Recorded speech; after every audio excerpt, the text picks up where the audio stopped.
पर भी करते हैं। और सबसे पहले मिलिटेंसी मुखालिफ या मंशियात मुखालिफ कार्रवाइयाँ जो SIA की जानिब से की जा रही हैं, इसमें एक अहम पेशरफ्त तो अब तक हुई है। आपने देखा है अलग अलग जगहों पर कार्रवाइयाँ हुई हैं, लेकिन साथ साथ जम्मू कश्मीर के अंदर मजीद कुछ लोगों पर शिकंजा आने वाले दिनों के अंदर कसेगा। और ये सिर्फ किसी एक जगह नहीं, पूरी UT के अंदर अलग अलग जगहों पर इंतजामिया की जानिब से, बल्कि जो NIA की तर्ज पर SIA काम कर रही है उसके नोटिस में मामलात आने के बाद या जो केसेस ऑलरेडी चल रहे हैं उनमें तेज़ी देखने को मिलेगी। खबर यह है कि जम्मू कश्मीर के अंदर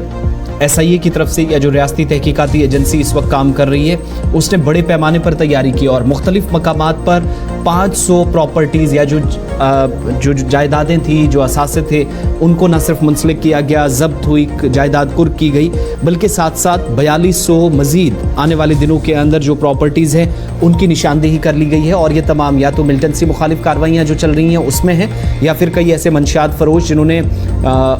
मंशियात से जो आने वाला पैसा था, जो रकम थी, उसका गलत तरीके से इस्तेमाल किया है। इसके अलावा जायदादों को जब्त करने के साथ साथ सिक्योरिटी फोर्सेस ने जो मिलिटेंट तंजीमें हैं उनके नेटवर्क्स और मिलिटेंटों की जो माली मुआवनत करने वाले लोग हैं उनके खिलाफ जो जंग है वो जारी रखी है।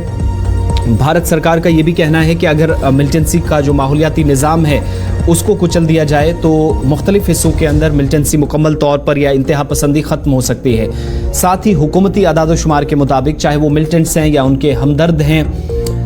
उन तमाम लोगों पर भी शिकंजा कसा जिनको OGWs कहा जाता है। 500 से ज़्यादा जायदादें अभी तक मुख्तलिफ एजेंसियों, जिसमें नेशनल इन्वेस्टिगेशन एजेंसी है NIA है, रियासती तहकीकाती एजेंसी SIA है, रियासती तहकीकाती यूनिट जिसको आप SIU कहते हैं वो इसमें शामिल है, एनफोर्समेंट डायरेक्टरेट और जम्मू कश्मीर पुलिस की क्राइम ब्रांच ने ये कार्रवाइयाँ अब तक की और 500 से ज़्यादा जो अलग अलग जगहों पर जायदादें थी, असासे थे, उनको जब्त किया गया। इस दौरान जम्मू कश्मीर के मुख्तलिफ अजला में करोड़ों रुपए की जायदादें भी जब्त की गई हैं। जम्मू कश्मीर सरकार के मुताबिक तकरीबन 4200 मिलिटेंट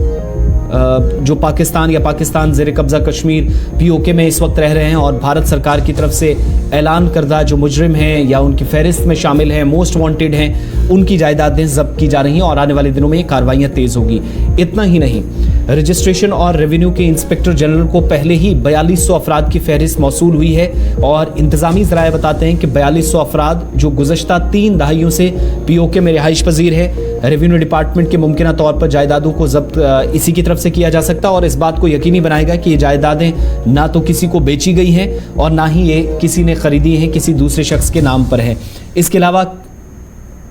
ये भी कहा जाता है कि यूनियन टेरिटरी में पुलिस ने हाल ही में मिलिटेंटों को जानबूझकर पनाह देने के जो इल्ज़ाम में कई लोग कसूरवार पाए गए उनके खिलाफ भी कार्रवाइयाँ की। साउथ कश्मीर के अंदर कार्रवाइयाँ आपको याद होगा इसी तरीके से हुई जहाँ पर रियाज नाइकू को पनाह देने का इल्ज़ाम था। इसके अलावा